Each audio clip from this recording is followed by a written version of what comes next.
Hi viewers అందరికీ నమస్కారం. ఉదయం లేవగానే స్త్రీలు వంటగదిలోనికి వెళ్ళి ఈ వస్తువులను తాకితే చాలు కష్టాలన్నీ కూడా పోతాయని లక్ష్మీదేవి స్వయంగా చెప్పింది. ఎవరైతే ఉదయం లేవగానే వంటగదిలోనికి వెళ్ళి ఈ వస్తువులను తాకుతారో అట్లాంటి వారి ఇంట్లో లక్ష్మీదేవి ఎప్పుడూ తిష్ట వేసుకుని కూర్చుంటుంది అని శాస్త్రాలలో కూడా ఉంది. పెద్దలు కూడా చెప్తున్నారు. ధనానికి ఆదిదేవత అయిన శ్రీ మహాలక్ష్మీదేవి అంతటా వ్యాపించి ఉంటుంది.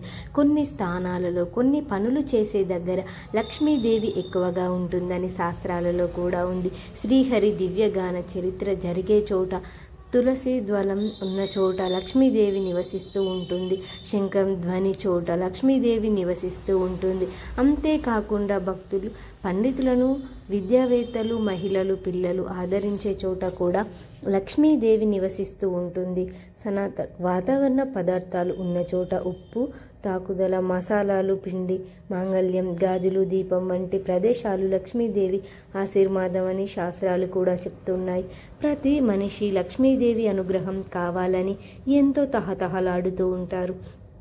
మహాలక్ష్మి సంపద, తల్లి సంపద, మనకు సనాతన ధర్మం అనే అర్థాలు కూడా మనం సృష్టి కలిగిన పవిత్రత, ఆహార, ఆరోగ్యం, సామాన్య శాంతి కలగడం, బలం, అనుకూలమైన కుటుంబ ఆ కార్యసిద్ధి, విజయము, చిరునవ్వు ఇవన్నీ లక్ష్మీ స్వరూపాలు. లక్ష్మీదేవి అంటే ఒక రూపమే కాదు, మనిషికి ఉన్న ప్రతి నైపుణ్యము లక్ష్మీదేవి ఒకే సంపన్నాన్ని స్వరూపాన్ని లక్ష్మీదేవిగా ఉపహరిస్తూ ఉంటారు. ఇవన్నీ కూడా వీటితో తగిన సాధన ఉంటుంది. దాని గ్రంథాలు బోధించాయి.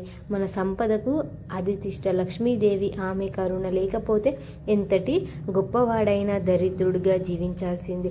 ఆ చల్లని తల్లి అనుగ్రహం కలిగితే అక్షరం ముక్క రానివాడు కూడా అష్టైశ్వర్యాలు అనుభవిస్తాడు. ఆమె ఇష్టాలను తెలుసుకొని తగ్గినట్లుగా నడుచుకుంటే ఆమె కృపతో అందరూ హాయిగా జీవించవచ్చు.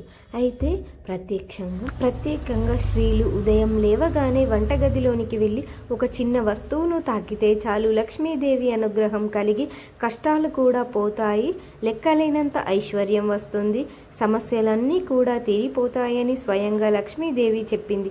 మరి ఇంతకీ ఉదయం లేవగానే వంటగదిలోనికి వెళ్ళి ఏ వస్తువులను తాకాలి అనే విషయాన్ని ఇప్పుడు మనం ఈ వీడియోలో వివరంగా తెలుసుకుందాం. ఫ్రెండ్స్, ఈ వీడియో చూసే ముందు కామెంట్ బాక్స్లో ఓం మహాలక్ష్మీదేవి నమః అని ఒక చిన్న కామెంట్ చేయండి. అలాగే ఈ వీడియోకి ఒక లైక్ కొట్టి మా ఛానల్ని కూడా సబ్స్క్రైబ్ చేసుకోవడం మర్చిపోవద్దు. స్త్రీలు మొట్టమొదటిగా ఉదయం లేవగానే తాకవలసిన వస్తువు ఏమిటి అంటే హరిద్రవ్యము అంటే పసుపు. వంటగదిలో పసుపు డబ్బా ఉంటుంది కదా, ఆ పసుపు డబ్బా ప్రతిరోజు ఉదయం లేవగానే తాకాలి. స్వయంగా లక్ష్మీదేవి ఏం చెప్పింది అంటే హరిద్రవ్యం దరిద్రాన్ని తొలగిస్తుంది అని మన పెద్దలు చెప్తూ ఉంటారు. గడపకు కూడా మనం సనాతన ధర్మంలో పసుపు రాసి బొట్లు పెడతారు. పసుపు యాంటీబయాటిక్, మన ఇంట్లోకి క్రిమి కీటకాలు రాకుండా పసుపు నివారిస్తుంది. చక్కగా స్నానం కూడా పసుపు రాసుకొని చేసుకుంటాం. అంతేకాదు ఋతుదోషం వచ్చినప్పుడు అంటే పీరియడ్స్ వచ్చినప్పుడు కూడా కాస్త పసుపును తీసుకొని మనం ముద్దలాగా చేసుకొని మింగేసే వాళ్ళు కూడా ఉన్నారు. ఇలా నివారిస్తుంది, సంపూర్ణ ఆరోగ్యం కలుగుతుంది. ఒక నమ్మకం కూడా ఉంది. పసుపు మంగళకరమైనది, శుభకరమైనది, శుభాలను సూచిస్తుంది, శుభకార్యాలను అశుభాలను దూరం చేస్తుంది, శుభకార్యాలను దగ్గర చేస్తుంది. పసుపు లక్ష్మీ కారకంగా భావిస్తారు. పసుపు అందరి దేవుళ్ళు ఇష్టపడుతూ ఉంటారు, అందరి దేవతలు కూడా ఇష్టపడతారు. కాబట్టి పసుపు ఉదయం లేవగానే తాకితే అమ్మవారి అనుగ్రహం కలుగుతుంది. పసుపు మంగళకరమైన వస్తువు, శుభకరమైన వస్తువు. అసలు ఎలా తాకాలి అంటే స్త్రీలు ప్రతిరోజు ఉదయం లేవగానే చక్కగా కుదిరితే స్నానం చేయండి, లేకపోతే పనులు తోముకొని ఆ తర్వాత వంటగదిలోనికి వెళ్ళి పసుపు డబ్బాను తాకండి. 3 సార్లు పసుపు డబ్బాను తాకడం, 3 సార్లు తాకేటప్పుడు మా ఇల్లు బాగుండాలి, మా ఇంటి యజమాని బాగుండాలి, మా ఇంట్లో వారికి కష్టాలు రాకుండా ఉండాలి, ఘన సమస్యలు రాకుండా ఉండాలి, మా ఇల్లు బాగుండాలి, నువ్వు చూడు తల్లి అని పసుపు డబ్బాకు ఒక నమస్కారం చేసుకొని ఇలా ఆడవాళ్ళు ప్రతిరోజు వంట చేయడం ప్రారంభించే ముందు పసుపు డబ్బాను ఇంట్లో తాకడం వల్ల వాళ్ళు కనీసం పసుపు కొమ్ములు అయినా సరే తాకవచ్చు. ఇలా పసుపు తాకి నమస్కరించుకున్నట్లయితే లక్ష్మీదేవి అనుగ్రహం కలుగుతుంది అని స్వయంగా లక్ష్మీదేవి ఒకనొక సందర్భంలో కనుక చెప్పింది. స్త్రీలు ఉదయం లేవగానే ఇలా పసుపు తాకడం వలన కష్టాలు కూడా పోతాయి, లెక్కలేనంత ఐశ్వర్యం వస్తుంది, ధనం వస్తుంది, సమస్యలు అన్నీ కూడా తొలగిపోతాయి.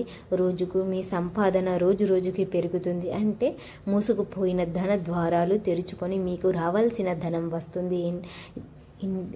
ఈ యజమాని యొక్క సంపాదన కూడా పెరుగుతుంది, రాజయోగం పడుతుంది, లక్ష్మీ కటాక్షం పెరుగుతుంది, మీ యొక్క ఆస్తి అనేది రెట్టింపు అవుతుంది. ఎందుకంటే పసుపు అంతటి శక్తి ఉంటుంది. అది కదా అనే లేట్ చేయవద్దు. పసుపు మిమ్మల్ని కోటీశ్వర్లాగా కుబేరులాగా మార్చగలదు. అదే పసుపు మిమ్మల్ని బికారులు కూడా చేయగలదు. పసుపును ఎప్పుడూ కూడా డైరెక్ట్గా మన చేతితో వేరే చేతికి ఇవ్వవద్దు. ఇలా చేస్తే ఐశ్వర్యం హరించుకుపోతుంది, అదృష్టం పోతుంది అని మన పెద్దలు చెప్తూ ఉండేవారు. పసుపును ప్రతిరోజు ఉదయం వంటగదిలోనికి వెళ్ళి తాకితే కనుక ఇంటికి మంచి జరుగుతుంది. స్వయంగా లక్ష్మీదేవియే చెప్పింది కనుక స్త్రీలు గుర్తుపెట్టుకొని ప్రతిరోజు ఉదయం పూట వంటగదిలోనికి వెళ్ళి పసుపు డబ్బాను తాకండి. లక్ష్మీదేవి అనుగ్రహం పొంది కష్టాలు పోగొట్టుకోండి. అలాగే స్త్రీలు ఉదయం నిద్ర లేచిన తక్షణమే 2 అరచేతులను చూసుకోవాలి. అరచేతులు చూస్తూ కారం వసతే లక్ష్మీ మధ్య సరస్వతి గౌరీ ప్రతయ అనే మంత్రాన్ని పఠించాలి. ఆ తర్వాత స్త్రీలు మాంగళ్యాన్ని తీసుకొని 2 చేతులు తాకించి నమస్కరించుకోవాలి. ఎందుకంటే లేవగానే మాంగళ్యాన్ని కళ్ళకు తాకిస్తే నమస్కరించుకున్నట్లయితే అష్టైశ్వర్యం వంటి ఫలితం కలుగుతుంది. సర్వమంగళీదేవి ఉంటుంది కాబట్టి అమ్మవారు కూడా నమస్కరించుకున్నటువంటి ఫలితం వస్తుంది. ఆ తర్వాత భూదేవి నమస్కారం చేసుకొని స్త్రీలు వంటింట్లోకి వెళ్ళేటప్పుడు తప్పకుండా దంతద్రావణ చేయించుకోవాలి. అంటే పళ్ళు తోముకొని కానీ లేదా చక్కగా స్నానం చేసుకొని మాత్రం వెళ్ళాలి. అంటే పోయి వెలిగించకూడదు. ఇవి మనకు పురాణాలలో చెప్పి ఉన్నారు. పెద్దలు కూడా వీటిని పూర్వకాలంలో ఆచరించి ఎంతో ఆరోగ్యాన్ని ఐశ్వర్యాన్ని పొందారు. కానీ ఈ కాలంలో చాలామంది స్త్రీలకు ఇలా స్నానం చేయడం కుదరడం లేదు.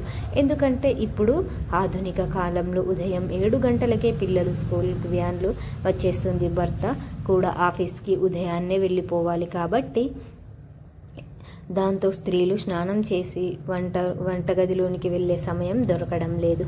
ఆలస్యం అయిపోతుంది. ఎంత తొందరగా నిద్ర లేచినా కూడా ఆలస్యం అయిపోతుంది. కాబట్టి కొంతమంది ఉదయం నిద్ర లేచిన తక్షణమే వంటగదిలోనికి వెళ్ళి వంట చేస్తూ ఉంటారు. ఆ తర్వాత స్నానం చేసి పూజ చేసుకుందాంలే అని అనుకుంటూ ఉంటారు. కానీ ఉదయం లేచిన తర్వాత ఇలా చేయకండి. ఉదయం స్నానం చేయడం ఎవరికైతే వీలు ఉంటుందో వాళ్ళు తప్పకుండా దంతద్రావణ చేయించుకొని అంటే పళ్ళు తోముకుని వంటగదిలోనికి వెళ్ళండి. దీన్ని బాగా గుర్తుపెట్టుకోండి.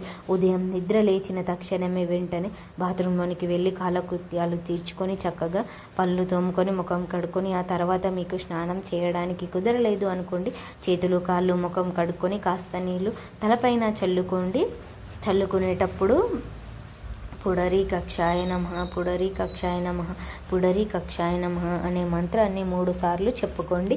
ఎందుకంటే స్నానం చేసినటువంటి ఫలితం వస్తుంది. ఆ తర్వాత వంటింట్లోనికి వెళ్ళి ముందు పసుపు డబ్బాను 3 సార్లు టచ్ చేసి ఆ తర్వాత పొయ్యిని వెలిగించండి. అగ్నిదేవుడికి నమస్కారం చేసుకొని ఆ తర్వాత వంట చేయాలి.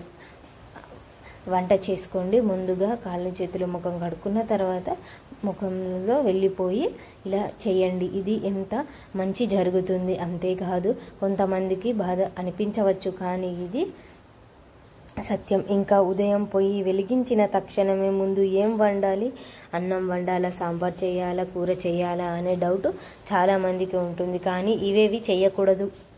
ఉదయం మనం ముందుగా పాలు కాచాలి. లక్ష్మీదేవి స్వరూపం. లక్ష్మీదేవి క్షీరసాగరంలో పుట్టింది. లక్ష్మీదేవి పుట్టినీళ్ళు క్షీరసాగరం కాబట్టి లక్ష్మీదేవికి పాలు అంటే చాలా ఇష్టం.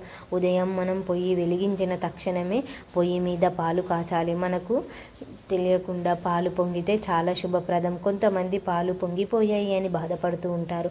ఎప్పుడూ కూడా అలా బాధపడకండి. పాలు మనకు తెలియకుండా పొంగిపోయినట్లయితే అవి కుటుంబం తొందరగా వృద్ధిలోనికి వస్తుంది, లక్ష్మీదేవి అనుగ్రహం కలుగుతుంది అని అర్థం. అది నిద్ర లేవగా తక్షణమే స్త్రీలు పాల ప్యాకెట్ను తీసుకొని వెళ్ళి చక్కగా ముందు పాలు కాచండి.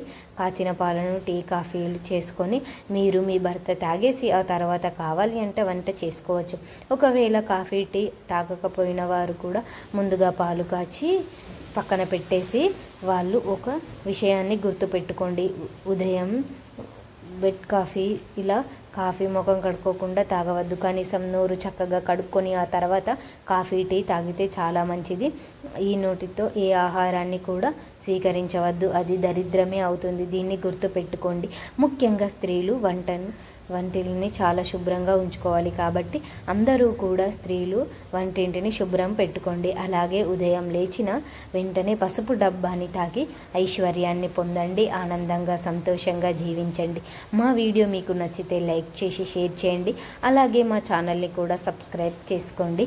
మీ అందరికీ ధన్యవాదములు.